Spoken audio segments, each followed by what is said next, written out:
Every pregnancy needs utmost care and attention. But certain pregnancies need a little extra attention. An Rh negative mother carrying an Rh positive baby is at increased risk of complications. BSV is at the forefront to ensure safe delivery in every Rh negative pregnancy.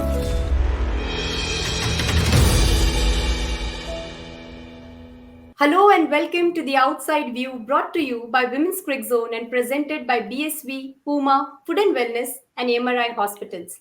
So tomorrow's second match between England and South Africa. England are searching a win in this tournament. They went close enough in probably both their matches but couldn't find the finish line. Whereas South Africa have won both the matches, but a lot of that had to do with their bowling attack. To preview this game, I have alongside me Britney and Julia. So let's just get their views on how the game is going to pan out and who are the players to look out for and the changes we might just see in the playing 11 tomorrow. So coming to you, Julia, first. England have lost both their matches. Defending champions probably entered the contest as one of the favorites, keeping in mind that they have a strong side by their they have a strong side. But then, what approach should they have heading into this game? Because two defeats and one more defeat might hurt their chances. Yeah, absolutely. They don't want to lose another match for sure. But at the same time, I think they've been playing pretty good cricket. Unfortunately, who they've been playing against have been just playing slightly better cricket. So to me, I think they just need to keep doing what they're doing, except for their fielding. They absolutely need to improve their fielding. At the moment, they're taking 46% of the chances that are going around, which is just not acceptable at all, and no doubt a frustration to both Heather Knight and Lisa Kitely, and also the bowlers for sure. So to me, that's their major area that they need to be improving on for England. And South Africa are going to make it pretty tough for them. South Africa, though, haven't been playing their best cricket, I don't think. They've got 2 wins across the line, but I wouldn't say it's their best. They are getting better every game, and they've probably had a pretty lucky draw with the fact that they had perceived easier games earlier on in their World Cup draw. But to me, I think that England are very much in with a chance tomorrow. They are playing pretty well, but yeah, just their fielding at the moment. So before we head on to Brittany with next question, I have the head-to-head stats here between England and South Africa. So clearly, England have the edge here and probably winning 29 matches from the 38 they've played. South Africa have won 8. That would be something that would be going in their minds. But Brittany, the form of Lauren Winfield-Hill at the top of the order, that has been concerning for the side. Do you see any changes there? This is going to be a vital encounter for England.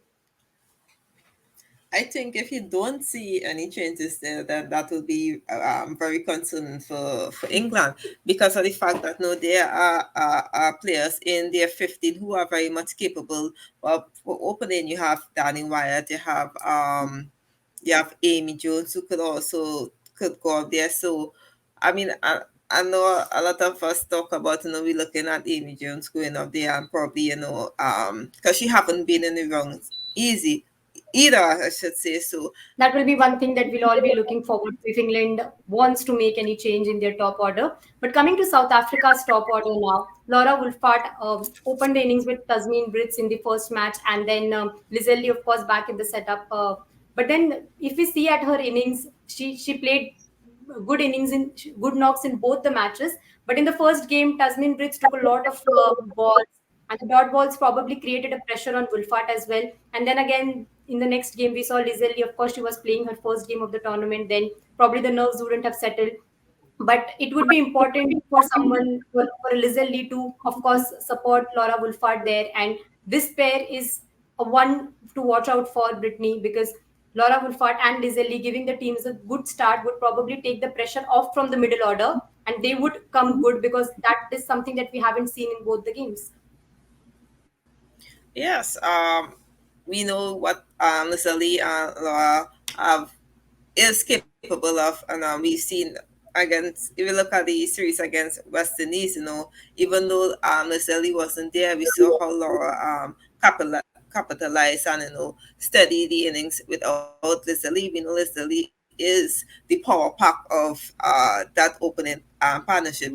Yeah, she just came out of quarantine and she's only played one game, so I don't think she's under any pressure because she haven't scored anyone. So I think just some nerves probably kicking in between South Africa, that they don't seem like they are totally relaxed yet. I just need to go out there and play the game, because you look at the series they play against everyone else. They seem to just go out there and play flow, free-minded cricket, and if they can look to apply that into this World Cup, you'll see the South Africa team, Yeah, and of course, we term them as one of the greatest, one of the strongest contenders in this World Cup as well. So if that clicks, that would be a great thing for South Africa, because the bowling unit so far has looked good, Julia. The trio, the pace bowling trio, Marizanka, Shabnam Ismail, Ayabonga Kaka for that matter.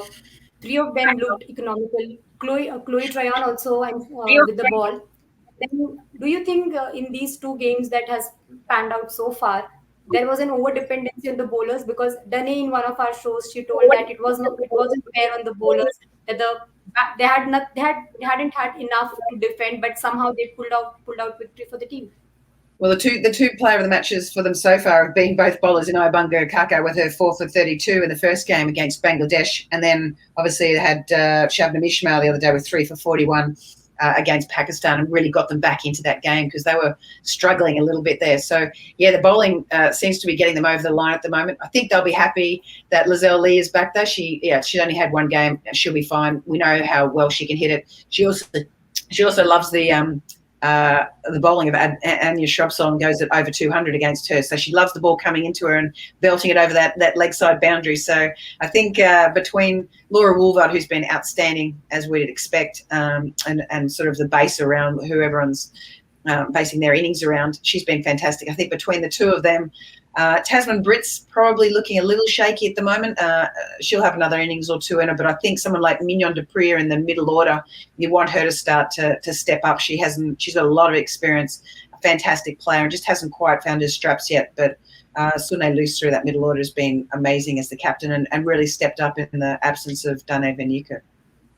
Yeah, definitely. So as rightly Jose mentioned about how the middle order and the top order have to come out and just play their natural game so as to avoid that over dependency on the bowlers. But this is going to be a big game. The defending champions are searching their first win. South Africa have a good form by their side. And also to make a note, after their first match, they had a long gap for their second match. But this is not the case this time around. So they would probably continue to carry the momentum further. We'll of course join you for the pre, mid, and post show of this match as well. Until then, you stay tuned to Women's Cricket Zone for all the updates on women's cricket.